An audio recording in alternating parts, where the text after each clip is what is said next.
Hi, இன்னைக்கு today morning routine பார்க்கலாம். இன்றைக்கி பார்த்தீங்கன்னா காலையில் ஏர்லி மார்னிங்கே வந்து பிளட் கலெக்ட் பண்ணிட்டு போயிட்டாங்க. ப்ரெக்னன்சி டைமில் இந்த மாதிரி அடிக்கடி பிளட் டெஸ்ட் பண்ண வேண்டியது இருக்கும். ஸோ அதனால தான் ஹெச்பி, குளுக்கோஸ், அப்புறம் தைராய்டு இதெல்லாமே எடுக்க வேண்டியிருந்தது. ஃபஸ்ட்டு பார்த்தீங்கன்னா ஃபாஸ்டிங்கில் இருக்கும்போது வந்து எடுத்துகிட்டு போயிட்டாங்க. அதுக்கப்புறம் குளுக்கோஸ் குடிச்சிட்டு ஒரு 2 hours கழிச்சு திருப்பி வந்து பிளட் கலெக்ட் பண்ணிப்பாங்க. சுகனுக்கு ஸ்கூலுக்கு பார்த்தீங்கன்னா ஸ்நாக்ஸ் வந்து ஆப்பிளும் முறுக்கும் தான் கொடுத்து அனுப்பிச்சிருந்தேன். ஆப்பிள் கூட லைட்டாக ஹனி மிக்ஸ் பண்ணி கொடுத்துருந்தேன். மார்னிங் டிஃபன் பார்த்தீங்கன்னா சுகனுக்கு வந்து உளுந்தங்கஞ்சி தான் கொடுத்துருந்தேன்.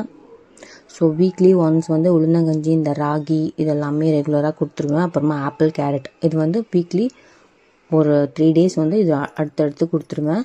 மதியத்துக்கு பார்த்தீங்கன்னா காரக்குழம்பு தான் வச்சுருந்தேன், கத்திரிக்காய் உருளைக்கிழங்கு போட்டு. காரக்குழம்பு கொஞ்சம் ஸ்பைஸ் அதிகமாக இருந்ததுனால சுகனுக்கு மட்டும் எல்லா வெஜிடபிள்ஸும் போட்டு எக் ரைஸ் மாதிரி பண்ணி கொடுத்துருந்தேன். சாப்பிட்டுட்டாரு. நைட் டின்னர் பார்த்தீங்கன்னா வெறும் கேரட் சாதம் மட்டும் தான் கொடுத்துருந்தேன். ஓகே ஃப்ரெண்ட்ஸ், பாய்.